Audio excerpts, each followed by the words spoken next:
Well, I know this is not going to be monitor related, and I'm sorry I haven't had a lot of videos out here recently, but I've been busy kind of reclaiming the house and moving things around, doing a little bit of remodeling and things like that, getting new furniture and going through and finally fixing up the pinball row and arcade machines and getting stuff downstairs. It's been a kind of a really busy last month or so, but part of that has been a full refurb on this Back to the Future pinball machine. So I already did a complete redo on it about 6 years ago, but in the meantime it's kind of been on the arcade floor for 6 years, getting all dirty and messed up again. This time I tore it down completely, and I had all of the armor, the rails and the lockdown bar and coin door and legs and everything kind of powder coated to match the logo here, you know, where it goes orange, yellow, orange, or orange, yellow, orange, where it fades into each other. So I redid, or had all of the armor and everything done to match the logo there. So that turned out real nice. Side blade art, matching art for the speaker grill, and just a deep dive, replacing all parts and full new plastics kit, new LEDs, custom, you know, docked by the clock tower, saying where's that kid, and the 1/32 scale DeLorean there, and add a time thing, and a bunch of stuff I've done, added here to myself. You know, like the little Z bracket standoffs there for the ramp. There was one the one back there was missing. Only one that was still present was the one back there, so I had to make one for back there for the support. I had to make that one for the support, and I had to put a couple of pieces of foam in there to hold that one up, so it puts less stress on, or that part of the ramp, hold it up to put less stress on the screw there. All kinds of stuff. It's basically a brand new Back to the Future and looks phenomenal. But the purpose of this video is these Data East machines, the flashers like to burn up. And the reason for that is, well, let me show you an example here. A couple examples. So, like for instance, you can see here, my nail's still red there. So I forgot to mention, the wire form ramp here had 18 broken welds. There were 18 broken welds all along here, and I had a buddy of mine weld it all back up. Then I had to go through and spray paint it all back, you know, normal. So it had red, fade into orange, fade into yellow. That's how it originally was. I had to spray paint that. Got a little bit on my hand here. Sorry about that. But let me show you here. So underneath the ramps here, you've got these inserts. There's a green, yellow, and a red. And there's 2 green, 2 yellow, 2 red on both sides. I'm not sure if we'll be able to see there, but you can see under there maybe that the insert's a little burned, and that's because originally when I had regular incandescent bulb flashers, they just burned up. You can see here that this is completely melted. The inside of here got so hot that it melted straight through straight through the plastic, completely disshaped and melted. That one completely disshaped and melted. This one completely disshaped and melted. This one. Those are the green ones underneath the ramp. Then you have something like this, where even these get so hot that the wood turns brown. Well, not really wood, but the particle board there, whatever it is, gets brown and deforms and falls away, and so that one stops working. Of course, these are all burned up. Then you have things like this, where these ones even get so hot that even these ones shift themselves over and melt. See if I can get a better example here. I got a really good example here that we'll see here shortly. But so see how this has come apart from itself. Let me turn the light off. Maybe that'll help. Well, nope. This one has come away and melted from itself. This one, the face completely fell off. I found it down inside the machine.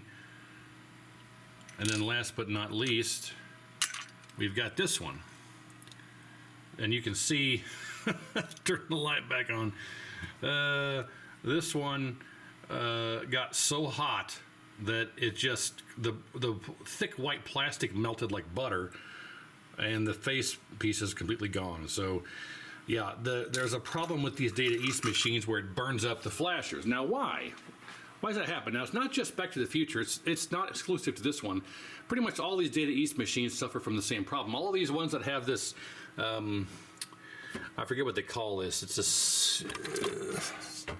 this board is Playfield Power Board, I think is what this is. PPB, Playfield Power Board. Anyway, so there's 32 volts coming into one side of this thing. And through the resistor and then a set of 4 flashers, it knocks it down to 12 volts. So you have 32 volts coming in, and then the output of here is also 32 volts. However, when you have 4 flashers on the circuit, it knocks it down through the resistance of the flashers to 12 volts because it's supposed to be incandescent bulbs.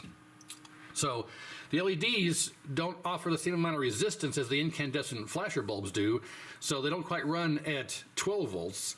That's problem number 1. So when you LED kit these machines, you run the risk of burning those flashers up pretty quick. The second part of this is that they run in parallel. There's four resistors. I keep saying it, resistors. There's 4 flashers off the output of this resistor. There's 4 flashers in parallel off the output of this resistor. There's 4 flashers off the output of this one in parallel. So every one of these resistors has 4 flashers connected to it in parallel. Now the reason that's a bad design is because when everything's working fine and fat, dumb, and happy, all of those flashers coming off any of these resistors in parallel are all getting 12 volts. But if one of those flashers should fail, because they're in parallel, the resistance value goes down. And when that one flasher fails, the system is now putting 18 volts to the remaining 3, which is not good. So inevitably, the next one in the circuit that's in parallel down the line, that one will fail. Now you only have 2. That jumps the voltage to about 24 volt output. And then, of course, that third one will quickly fail. Then it puts the full 32 volts to the output of the final flasher. And that's how you get something like this. So it's a bad design. So there's 4 flashers in parallel with each one of these resistors, and if one of them fails, it goes to 18 volts. Next one it fails goes to 24. Next one fails goes to 32, something like that. So you end up putting 32 volts to a lot of these. That's how you get the burned inserts and things like that. It's just a bad design. So I'm gonna, with all that preamble out of the way, what I'm trying to say is that there's a solution to this, and what it is you have to install a resistor on every single flasher. So that as the added bonus to that is that it also not only protects each flasher, but it lowers the intensity of the LEDs slightly so it's not as bright in your face. So I had to go through here, and every single flasher I had to install a 15 ohm 5 watt ceramic resistor on every single flasher. So you can see here that so you have the grounds are the red wires. You can see here red, red, red, red. So those are all the grounds. So on the input wires are these purple wires here. I just cut the wire and spliced in a resistor. Now, of course, you could just take the wire off the terminal and solder the leg of the resistor directly to the terminal. I didn't want to do that for amperage purposes. I went ahead and just left the wires in there for a thicker connection. You can just solder, if you wanted to solder the leg directly to the lug, you could, but I didn't do that. Anyway, so I had to go through and put a 15 ohm 5 watt resistor on every single flasher, not just in the back box, but I did it under the playfield, and everywhere there was a flasher. Let's see if I can lift up the playfield, you'll see here. But, so yeah, every single stinking flasher, I had to put that resistor in there, and that will prevent them from ever burning up. So, in hindsight here, I probably should have already had this open. I did take the glass out. I did take the glass out just so you could not have the reflection when I was trying to show stuff here, but I gotta pop the balls out. Wait, did I say that out loud? Yeah, I did. I'm not left-handed, so it's hard to find there it is.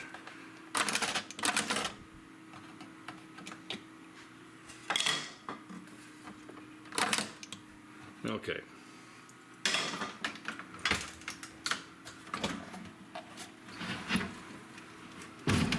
So yes, everywhere there is a flasher. So there's 6 flashers here, but they're in parallel, so I only had to put 3 in. So there's these 3 for the red, because there's 1 red, 1 green, and 1 blue. I'm sorry, one green, one red, and one yellow on these 3 over here, or this 6, and they're the other pair. So I say they're in parallel. So there's 2 green, 2 yellow, and 2 red, and they go over here to 2 more, 2 yellow, 2 green, 2 red. So there's 3 resistors over here. There's 3 resistors over here. And that takes care of the 6 for the circuit. Then, you know, like there's one here for the flasher up here for the ball lock release. There's, you know, resistors down here for these 2, resistors down here for these 2 flashers in there. And then there's 4 flashers on the back side here. There's 2 on the back side and 2 on the back side. I had to pull this back board off and pull it out and solder those resistors onto the wires for the 2 back here and the 2 back there. Back, you know, behind the DeLorean there and behind right there. So this was kind of a big hassle. You can see the 4 right there. So, you know, you don't have to do this, but if you have one of these Data East machines, even Star Trek, I did this exact same procedure over here on the Star Trek. If you have a Data East machine and you're constantly burning up flashers, this is why.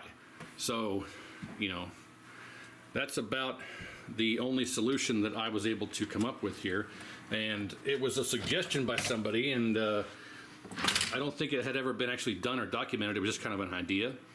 And I implemented it here, and it appears to be not only a good solution, but it also kind of dampens the intensity of the LEDs, flashers, and makes it a little bit more tolerable to play it. So that's about it. I mean, hopefully that, you know, makes sense. You know, if you ever get one of these Data East machines, doesn't have to be Back to the Future. You know, Star Trek, Jurassic Park, Batman Forever, whatever you want to, whatever you end up having.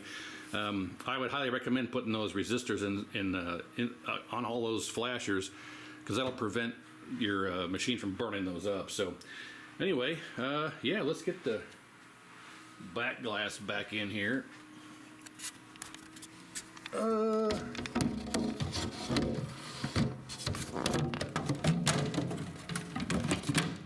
There we go. That was easy to do with one hand, I'll tell you that much. And let's fire it up just so you can check it out here. Back to the future. So I'll turn this light off.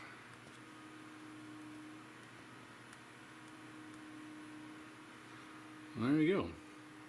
So this topper is something that's available from Classic Playfield Reproductions, but it's not lit. I had to install a couple of spotlights here to kind of backlight it. Otherwise, you really can't even tell it's up there or really see it. But so I got that in there, and this back glass is new old stock that I was able to find and replace the original one that was all chipped up 6 years ago when I did the first rebuild on this thing. But yeah, it's way too much stuff to talk about and go over, but basically it's a brand new Back to the Future. So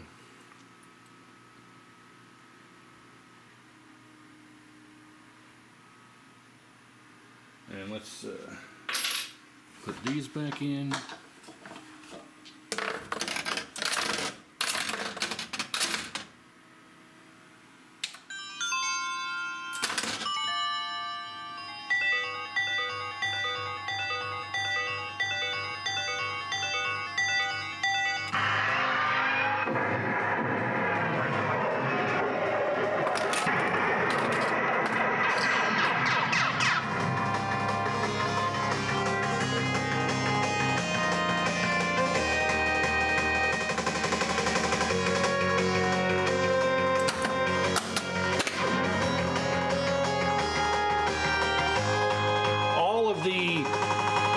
All the cushions for all of the targets were completely missing, so I had to put new ones in there. I mean, I did everything to this thing. New drop targets, new drop target decals with Mylar in front of them, new drop target switches, the whole plastics kit. The entire ramp is brand new. You know, you name it, it's a brand new machine.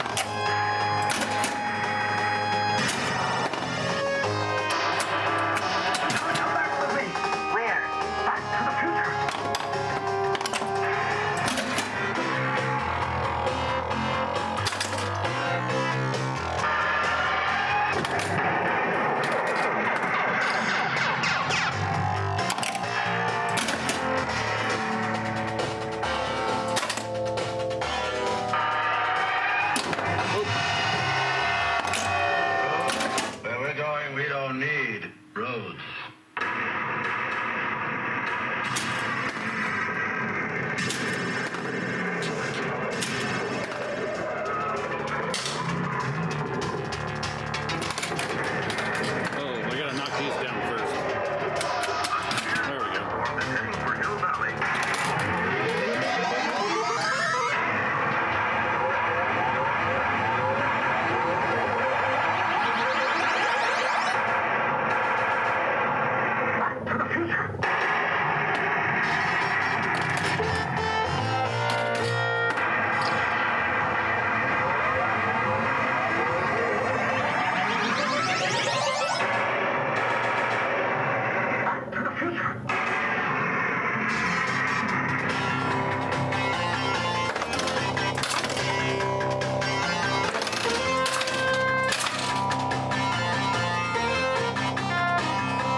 So, there you have it.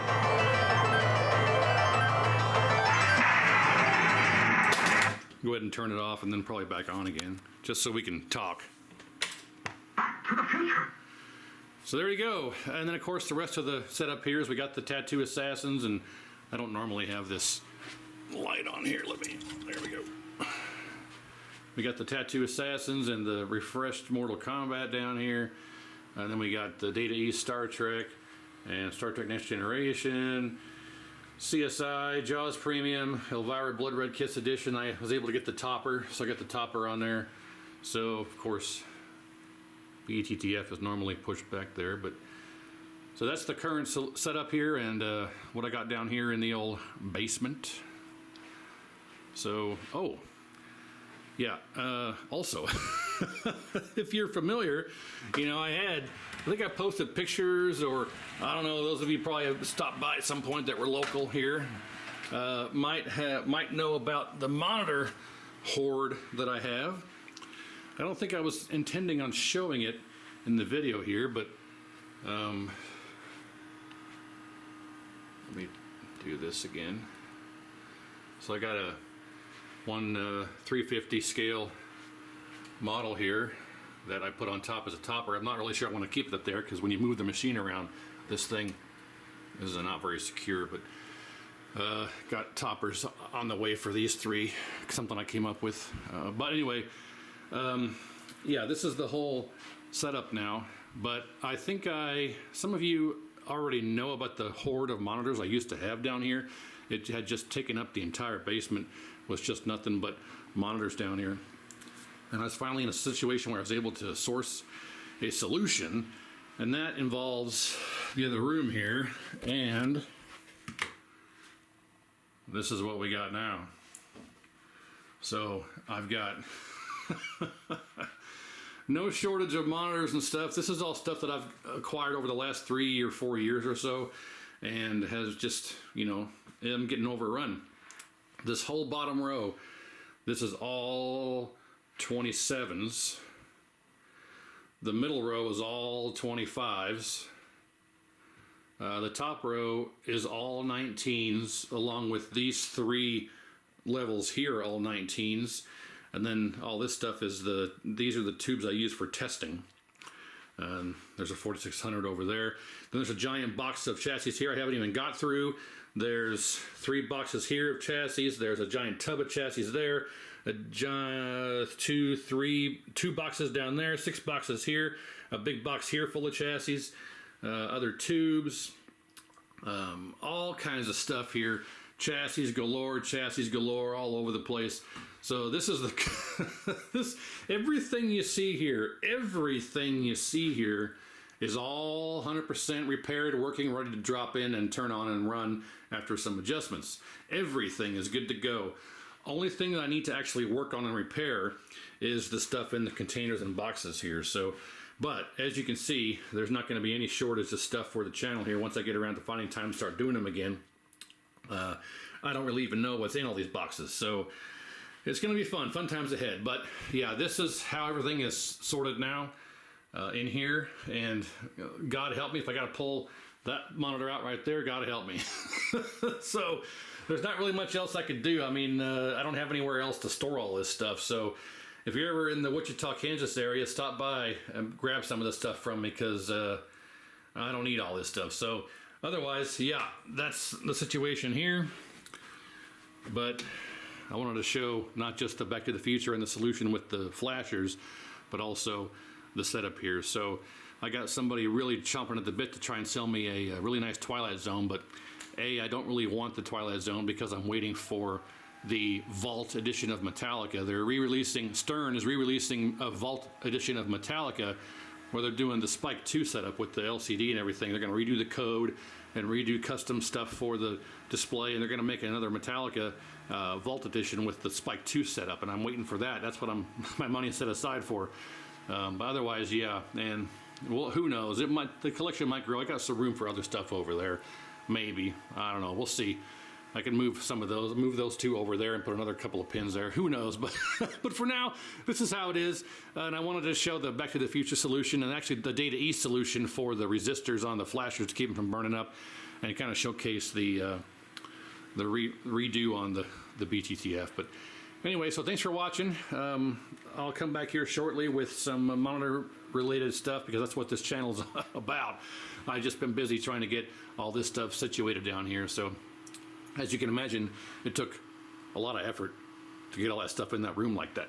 So that's what I've been busy with the last, I don't know, month or so, is that, and getting all this down here, because this stuff was in lots of other places just waiting to come down here. So but anyway, so yeah, thanks again, and stay tuned, and we'll get back to the monitor content here shortly, and I appreciate it.